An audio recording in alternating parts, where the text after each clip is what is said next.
you want to achieve more in a year than most people do in their entire life. These are the 5 steps that, when implemented, will not only put you on the path to becoming a millionaire, but will also allow you to level up as a person. And that's not simply because of the level of focus that it unlocks, but also the person that you will become by following them. Poverty starts in the mind. We all hear, I can't afford it, I don't have the time, I'm too tired. And these statements aren't just excuses, but they're actually shaping the reality of the people that say them. And you can either have excuses or you can have results, but you can't have both. Which brings me to step number 1. So I started my first business when I was 22 years old, and it was a failure. But it wasn't a failure due to a lack of effort, because I was selling a product that the market simply wasn't starving for. I ran businesses, I ran some businesses into the ground, I sold a business, and I made my first million when I was 24. But I never had real success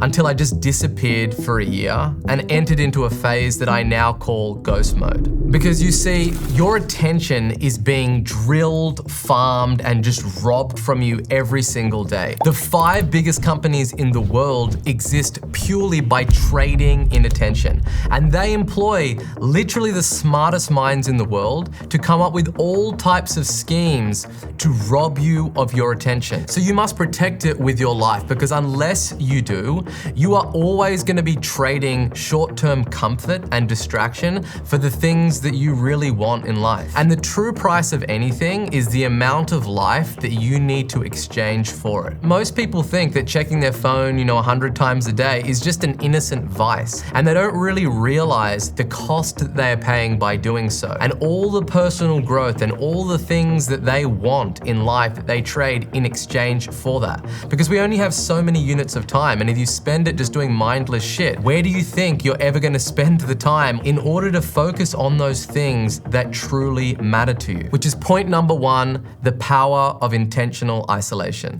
Okay, so now you know the value of preserving your most valuable asset. This brings us to step number 2, which is the exact steps that you need to take in order to do so. So I started my business King Kong when I was 28 years old, and I didn't know it at the time, but I was about to enter into ghost mode, and it would go on to be the most savage period of my life. I had been fucking around with all these different types of business models in my 20s. I had done e-commerce, I had done the whole 4-hour work week, I had done all of it. And I was really just bouncing around from one shiny object to the other. There was a very distinct moment. I just gotten married, and it was kind of my line in the sand moment, and I had to pull myself aside and have a very serious conversation with myself of like, dude, you need to stop fucking around with all this mindless shit. You need to go underwater for the next 12 months and put the blinders off and not come up for oxygen regardless. Just become an utter savage on focusing on all these things, running through whatever obstacles come your way. And I became a maniac. I was working incredibly hard every single day. I was working like 18 hours a day, just completely obsessed with the task at hand. I used to wake up at 4 a.m. in the morning, go for a run, and then until 8:30 a.m. I would read and write sales letters every single day. Then from 8:30 a.m. to lunchtime, I would make 50 cold calls to businesses. I would be researching the different niches and markets that I was going to be calling, and then I would call them. After lunch, I would make 100 cold calls to more businesses, and then I would make probably another 50 to 100 follow-up calls. And my whole goal was to send 5 proposals per day and land 1 client as a result of doing that. I would do that till around 5:30, and then I would work till late in the night actually delivering client work. I just repeated that every day. There was no weekends. I just worked like a maniac for a year straight before I came up for air. This was a season in my life where I experienced the least amount of balance than I've ever had in any other chapter in my life. But it was also a period of time that I experienced the most growth that I ever had as well.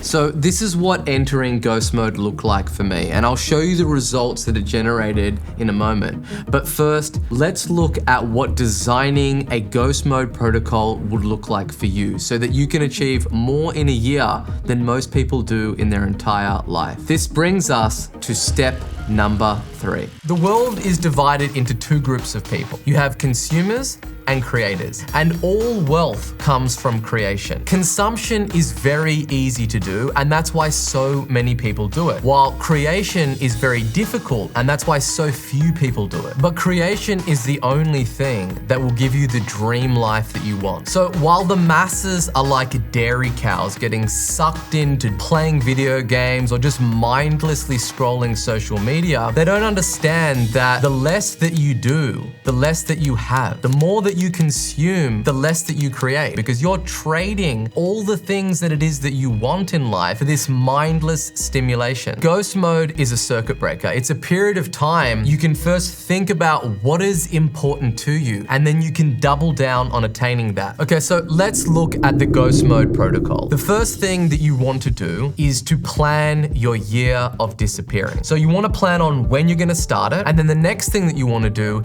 is to set clear goals with clear outcomes. Once you've defined those, you then want to list out everything that you are going to be creating that did not exist before entering into ghost mode, because we know that all wealth comes from creation. So we have to have a very clear set list of things that we plan on creating during this time. And then here comes the hard part. You need to cut out everyone and anything that does not support you from hitting those goals. I'm talking about deleting all the social media apps from your phone, canceling your Netflix subscription, selling your television, then looking at all the different relationships in your life, and this is the really difficult one, asking yourself the specific question, are these conducive and supportive of me hitting my goals? If the people that you're associating with in your life aren't helping you become a better person and reaching your goals, then what value are they truly bringing? And while that can be very harsh, you sometimes have to be a very extreme individual to get very extreme outcomes. You all know who they are. It's those people that you catch up with, and every time you catch up with them, they're complaining about the same stuff, they haven't made any progress, and they're not someone that is really on that quest for self-improvement and working on something that they're passionate about. It's mainly people that have an obsession and that have a passion for something. And it doesn't matter what it is. When they talk about something, they light up because they are extremely passionate about those things. And hanging out with those people, they give you energy. While the other people, you go away from those relationships feeling drained of energy. But there is a deadly underbelly to these types of isolation protocols that no one really talks about. Unless you get it right, then you basically end up just losing a year of your life, and you end up broke and miserable unless you get this one crucial thing right. Which brings us to step number 4. We are living in a day and age where there is endless information, but most people's dreams die of indigestion and not starvation because there is too much information. People get a great release of dopamine by learning shit that they're never ever gonna use. They listen to 3-hour podcasts, they do all this stuff where they're just constantly collecting information, and because they are constantly in a state of consumption, they never produce or create anything. Knowledge is not power. Applied knowledge is wisdom, and wisdom is power. And you actually need to go out there and take action on the information that it is that you're consuming for you to ever be able to render that information and process it and turn it into wealth for yourself. Don't get me wrong, you can learn incredible skills by consuming the right information, but you can never really get wealthy by just consuming. You have to create, because it's movement, not meditation. More dreams are killed by people not taking action than there are by people taking imperfect, violent action every single day. And that's step number 4 of creation over consumption. But everything that I've shared with you up until this point will be completely worthless unless you really grasp this 5th and final step. Even though you're going underwater for 12 months and you're completely myopically focused on the goal and what it is that you want to achieve over the next 12 months, you still need to course correct and take a look at the terrain every 90 days. How am I going with this ghost mode protocol? How disciplined am I being? What other areas, what other activities, what other things that I'm doing in my life that aren't conducive of me reaching this outcome? And am I on track to getting to that outcome if the next 90 days were to look like the last 90 days? And the best way that I have found to do that is to book a day with yourself on your calendar. You ideally go out into the forest, leave your phone at home, go out with a journal, and you just think. You think about all the things that you've created in the last 90 days, all the things that you've cut out, and you think about if you were to repeat those same actions for the next 90 days, would you be halfway towards hitting your goal? And if you're not, then you need to really look at the activities that you're doing in those time and then course correct. Okay, so now you know what to do. Now is the time to actually do. And I don't care where you are, how hard you're working. I want you to crank it up to another level. I want you to unlock a level that you didn't even know existed. And a word of warning, you are gonna struggle a lot. It is extremely difficult, but it's that process of struggling and going through this that actually makes you a man. It's about focusing on actually doing and obtaining durable skills that even outside of this 12-month period, you'll be able to take those durable skills in whatever path that you choose. But you have to be very intentional about the intensity that you're gonna bring to the table. I want you to build a fire inside yourself so big and so ablaze that it would be unreasonable for you not to hit your goals. Getting into a mode where you shut out all of the noise and all of the negativity